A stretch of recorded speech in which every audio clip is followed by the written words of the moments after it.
নমস্কার বন্ধুরা, education culture YouTube চ্যানেলে তোমাদের স্বাগতম।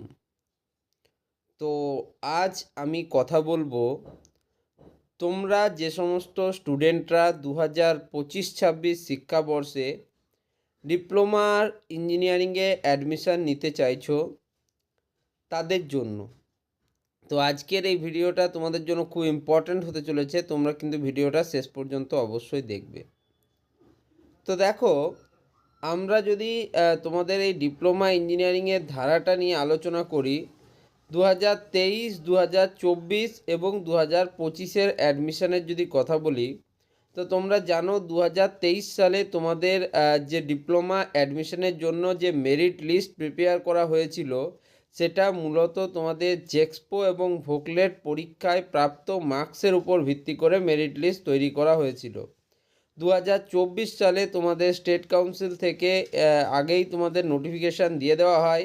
এমনকি বিভিন্ন তোমাদের যে নিউজ পেপার, প্রচলিত নিউজ পেপারেও সে বিষয়ে আর্টিকেল জারি করে জানানো হয় যে তোমাদের জেক্সপো ভোকলেট এক্সাম, অর্থাৎ ডিপ্লোমা ইঞ্জিনিয়ারিংয়ের ক্ষেত্রে প্রথম বর্ষের প্রবেশিকা এবং দ্বিতীয় বর্ষের যে প্রবেশিকা পরীক্ষা, সেগুলো কিন্তু কন্ডাক্ট করা হচ্ছে না এই বছর।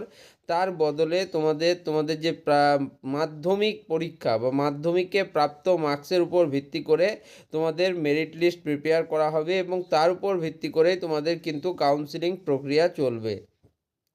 তো সেই মতো যদি আমরা আলোচনা করি, তাহলে পরে আগের 2 বছরের যে ট্রেন্ড আমাদের প্রিভিয়াস 2 ইয়ার্সের, তার মধ্যে কিন্তু অনেকটা তোমরা সামান্যতা খুঁজে পাবে না। তার কারণ একটা মেরিট লিস্ট তৈরি হয়েছিল তোমাদের মাধ্যমিকে প্রাপ্ত মার্কসের উপর ভিত্তি করে, যেটা আমাদের প্রিভিয়াস ইয়ার অর্থাৎ 2024 সালের কথা, এবং আরেকটা মেরিট লিস্ট পাবলিশ করা হয়েছিল 2023 সালে, যেটা আমাদের মাধ্যমিক তোমাদের পরীক্ষার উপর ভিত্তি করে, অর্থাৎ প্রবেশিকা পরীক্ষার উপর ভিত্তি করে প্রাপ্ত মেরিট লিস্ট। তো সেই জন্য এই বছর কি হতে চলেছে, এই বছর কি পরীক্ষা হবে না পরীক্ষা হবে না, সেটা নিয়ে স্টুডেন্টদের মধ্যে সবচেয়ে বড় একটা কিন্তু প্রশ্নচিহ্নটা সত্যিই থাকাও প্রয়োজন তাদের। তার কারণ দেখো, যখন তোমাদের যে বছর প্রবেশিকা পরীক্ষা বা জেক্সপো ভোকলেট এক্সাম হয়েছিল, সে বছর তোমাদের মেরিট লিস্টের যে স্টুডেন্ট ফার্স্ট ইয়ারের ক্ষেত্রে ডিপ্লোমার, সেটা মোটামুটি ছিল 30,300 মতো। ওকে, এর পরবর্তীকালে যখন তোমাদের 2024 সালে তোমাদের উচ্চ মাধ্যমিকে প্রাপ্ত মার্কসের উপর ভিত্তি করে তোমাদের ফর্ম ফিল আপ হলো বা মেরিট লিস্ট পাবলিশ হলো, সেক্ষেত্রে শেষ অবধি আমরা যদি দেখি সেটা 50,000 ছাড়িয়ে গিয়েছিল। তার মানে বুঝতেই পারছো, যখন এক্সামিনেশন বা প্রবেশিকা পরীক্ষা হচ্ছে, তখন স্বতঃস্ফূর্ত স্টুডেন্টদের যে যোগদান প্রক্রিয়া, সেটা কিন্তু কমতে থাকছে। অন্যদিকে যখন তোমাদের মাধ্যমিক বা অন্যান্য পরীক্ষায় প্রাপ্ত মার্কসের উপর অ্যাডমিশন হচ্ছে, তখন কিন্তু স্টুডেন্টদের যে ভর্তি হওয়ার প্রবণতা, সেটা বাড়তে থাকছে। তো সেক্ষেত্রে যেহেতু স্টেট কাউন্সিল দেখছিল যে একটা ট্রেন্ড নিম্নগামী হচ্ছে, ডিপ্লোমা ইঞ্জিনিয়ারিংয়ে লোকে কম ভর্তি হচ্ছে, তখন তারা 2024-এ এই সিদ্ধান্তটা নিয়েছে যে পরীক্ষা হবে না। আশা করি 2025-এও সেই সিদ্ধান্তেই তারা বহাল থাকবে। এখন অবধি যেটা মনে হচ্ছে যে তোমাদের এক্সামিনেশন হওয়ার কিন্তু চান্স খুব কম। তবুও আমি তোমাদের বলবো, নিজেদের সুবিধার জন্য তোমরা কিছুমাত্র প্রিপারেশন কিন্তু নিয়ে রাখতে পারো। এবার বলি যে 2025 সালে যে সমস্ত স্টুডেন্টরা তোমরা মাধ্যমিক পরীক্ষা দিচ্ছ, তোমরা কি জেক্সপো এক্সামের জন্য এলিজিবেল?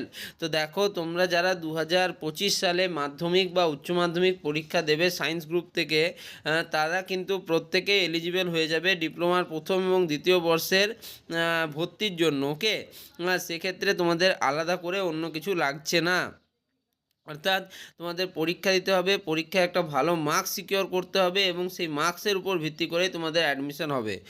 যারা এখন বর্তমানে যারা ভাবছো যে 2025 সালে যাদের সামনেই মাধ্যমিক পরীক্ষা রয়েছে, তাদের আমি বলবো 3-4টে সাবজেক্ট রয়েছে, যার মধ্যে প্রথমেই বলতে হয় ফিজিক্যাল সায়েন্স বা ভৌত বিজ্ঞান, দ্বিতীয় নম্বর হচ্ছে ম্যাথামেটিক্স বা গণিত বা অঙ্ক, এবং তার সাথে তোমাদের ইংলিশ, এই পেপারগুলোকে কিন্তু তোমাদের খুব মেহনত করে করতে হবে। যাদের আমরা বেশিরভাগ ক্ষেত্রে দেখেছি যে যাদের ফিজিক্যাল সায়েন্স এবং ম্যাথামেটিক্স এবং ইংলিশ এই 3টে সাবজেক্টে খুব সুন্দর বা ভালো মার্কস থাকে, তাদের কিন্তু মেরিট লিস্টে উপরের দিকে থাকার সম্ভাবনা অনেক বেশি।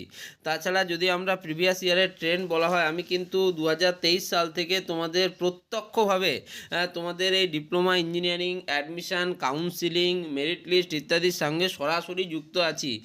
ফলে আমার বলতে কিন্তু কোনো দ্বিধা নেই যে প্রচুর পরিমাণ স্টুডেন্ট কিন্তু আমার এখান থেকে তারা কিন্তু জেক্সপো ভোকলেটের জন্য ভালো ভালো কলেজে অ্যাডমিশান নিয়েছে, যেগুলোকে তোমরা one of the best colleges বলো, যেমন এপিসি রয় পলিটেকনিক বা Acharya Prafullachandra Ray polytechnic college, Asansol polytechnic college, central Calcutta polytechnic college বা north Calcutta polytechnic college, Murshidabad institute of technology, এর মতো কিন্তু খুব ভালো ভালো এবং সুপ্রতিষ্ঠিত যে পলিটেকনিক কলেজগুলি আছে, সেখানে আমার কিন্তু অনেক স্টুডেন্টরা কিন্তু আমার গাইডেন্সে তারা কিন্তু সেখানে পড়ছে। ফলে সেক্ষেত্রে তোমাদেরও যে এই প্রসেসটা খুবই সহজ সরল হবে। তাই আমি তোমাদের সবসময় বলি যে এই চ্যানেলের সাথে তোমরা কিন্তু যুক্ত হয়ে যাও। দেখো, অনেক স্টুডেন্টের কাছে এই বার্তাগুলো পৌঁছাতে পারে না, ফলে তারা কিন্তু ভালো রেজাল্ট করেও ভালো কলেজ পায় না। তাই তোমাদেরই কাজ যে এই ভিডিওগুলিকে কিন্তু প্রচুর পরিমাণ স্টুডেন্টের মধ্যে শেয়ার করে দেয়া। এবার আসি, আমি যেটা বলছিলাম যে দেখো, তোমরা যখন পরীক্ষা দাও, পরীক্ষা দিয়ে তোমরা কোনো মানে মেরিট লিস্ট তৈরি হয়, সেটা কিন্তু তোমার এমন হতে পারে তোমার মাধ্যমিকের রেজাল্ট খুব একটা ভালো হয়নি, কিন্তু তুমি প্রিপারেশান নিয়েছিলে জেক্সপো এক্সামের জন্য। ফলে সেক্ষেত্রে তোমার জেক্সপো এক্সাম দেওয়ার পর তোমার খুব ভালো র্যাঙ্ক হয়েছে, কিন্তু যেহেতু 2024 সাল থেকে তোমার জেক্সপো এক্সাম আর হচ্ছে না, সেক্ষেত্রে তোমার মাধ্যমিকে প্রাপ্ত মার্কসকেই কিন্তু মেন ধরা হবে। তো সেক্ষেত্রে তোমাকে মাধ্যমিক পরীক্ষা অবশ্যই ভালোভাবে দিতে হবে। এমনকি দেখো, প্রিভিয়াস ইয়ারে যদি ট্রেন্ড বলি, কলেজে কিন্তু গভর্নমেন্ট কলেজে মাত্র 16,000-এর মতো সিট রয়েছে, 16,600 মতো, ঠিক আছে। এবং সেই তুলনায় স্টুডেন্টরা আগের বছর যে ফর্ম ফিল আপ করেছিল, সেটা প্রায় 50,000 মতো স্টুডেন্ট কিন্তু ফর্ম ফিল আপ করেছিল। তার মানে বুঝতেই পারছো সিট সংখ্যা যথেষ্ট কম। এবং অনেক স্টুডেন্ট যারা কিন্তু কাউন্সিলিং প্রক্রিয়ায় ভুল করে, তারা কিন্তু কখনোই কলেজ পায় না, ঠিক আছে। খুব সুন্দর তাদের কাছে চান্স থাকে তারা সুন্দর কলেজ পাওয়ার, কিন্তু তাদের এই কাউন্সিলিং প্রক্রিয়াতে যেহেতু তারা ভুল করে ফেলে, তাদের কিন্তু আর কোনো মতে কলেজ পাওয়া হয়ে ওঠে না। তাই তোমাদেরকে কলেজ পাওয়ার জন্য তোমাদের সবার প্রথমে অ্যাপ্লিকেশন ফর্ম ফিল আপ থেকে শুরু করে কাউন্সিলিংয়ের তোমাদের ফেস কাউন্সিলিং অবধি এবং তার পরবর্তীকালে কলেজ অ্যাডমিশন পর্যন্ত এই পুরো প্রক্রিয়াটা কিন্তু তোমাকে ভালোভাবে জানতে হবে এবং বুঝতে হবে।